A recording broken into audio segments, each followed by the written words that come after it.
Vítor Pereira is going to be the new Wolverhampton Wanderers manager. I'm recording this Monday afternoon, but it's pretty much done. So by the time you watch this, he will be Wolverhampton Wanderers manager. Now, after they sacked Gary O'Neill, in the few hours after, the normal names come up: Moyes, Graham Potter, Mansell, even John Eustace from Blackburn, the West Brom manager. The same links were coming up. Ole Gunnar Solskjaer, they were the bookies' favourites, but nobody had Vítor Pereira on their radar. Now, why is he on Wolves' radar? It's an easy deal to do. His agent is Jorge Mendes, the super agent that Wolves have been linked with ever since Fosun come in. We have tried to go away from him, and Matt Hobbs has took over a lot more with transfers and getting in a new manager. Obviously, he was the one who appointed Gary O'Neill. But maybe now, because it's gone a bit south, Jeff Shee wants to go back to Uncle George and go back to using him a lot more, because when we had success, he was the man that was bringing in our players and managers, because obviously he was Nuno's agent too. So yeah, more about Vítor Pereira. He's currently at Al Shabab, which ironically is the team that Podence went to, and I think he plays nearly every game for them. He's got a £1 million release clause, so pay that off, nice, and you don't need the money. So what did I say on the Wolves 77 Club podcast, for those who listen? When we sack Gary O'Neill, the manager that comes in will be someone who's desperate for the job and not somebody Wolves are desperate for. The people we wanted first was Graham Potter and David Moyes.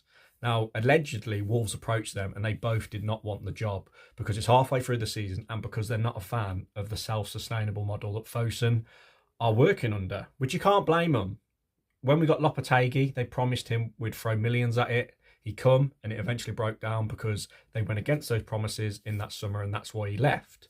So now we've got to get managers that are dying to be Wolves manager, which is probably a bad thing. But when I first heard this name and I first looked into Vítor Pereira, I was very underwhelmed. I was like, oh my God, if you look through his CV, he's had more clubs than Tiger Woods. He never settles anywhere for long.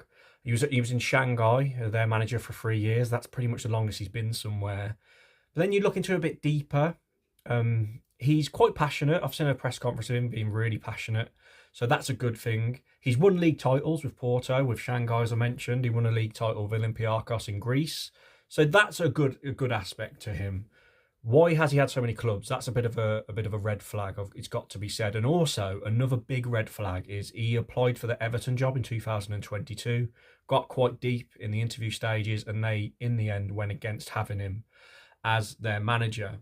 Another thing as well, he's desperate, and he's actually come out and said he would have paid his own release clause from Al Shabab to get this job because his dream is to be in the Premier League. He said himself he's financially well off. He doesn't need the money, which is amazing news for Fosun and Jeff Shee, because as we know, they don't like spending a lot of money. So I'm sure the contract he's accepted is very light in terms of what they're paying him. So yeah, it's one of them where it's going to split the fan base. Me personally, I'm just going to try and put a positive hat on and hope he can sort out the defence. And he seems like quite a passionate and disciplined man. So if Ait-Nouri or Cunha or Lamina try and kick off after a game like they have been, I don't think he'd accept that.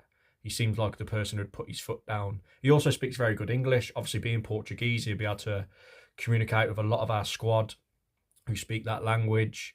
And yeah, I think Fenerbahce fans love him as well. He was at Fenerbahce. He's managed in Brazil. I think he managed João Gomes at one point as well. But don't quote me on that. But I'm sure he did. And yeah, it's one of those. It's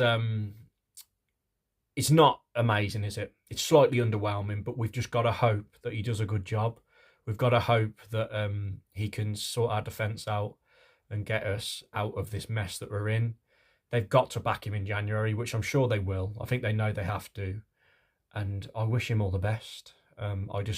Look, when we got Nuno in, nobody really knew who he was, unless you were really into your football worldwide. But if you're like me and you really concentrate on the English leagues and Wolves, I'd never heard of Nuno. And this is the same with this Vítor Pereira. I'd never heard of him. And to be honest, he has won more league titles than Nuno had when he come in. So, and still to this day. So yeah, for that reason, you've got to give him the benefit of the doubt. And he might be another unknown that turns into an absolute amazing success for Wolves. Yeah, so there we go. Obviously, as I mentioned in my Gary O'Neill sacking video, I wanted David Moyes, but for reasons I've already said, that is not possible. So out of out of all the options available, this is probably the best Fosun could have done on short notice, and it's important that they've got him in before the Leicester game. And yeah, there we go. Please comment your thoughts down below. What do you think of this? Do you think this is going to send us down, or do you think this could be a hidden gem and we do get out of the mess we're in with this new manager? I wish him the best of luck. And there we go. Please subscribe if you haven't already. As I've mentioned, I'm after 7,000 subscribers and I'd really appreciate it. I'll catch you all next video. And all I can say is good luck, Vítor Pereira.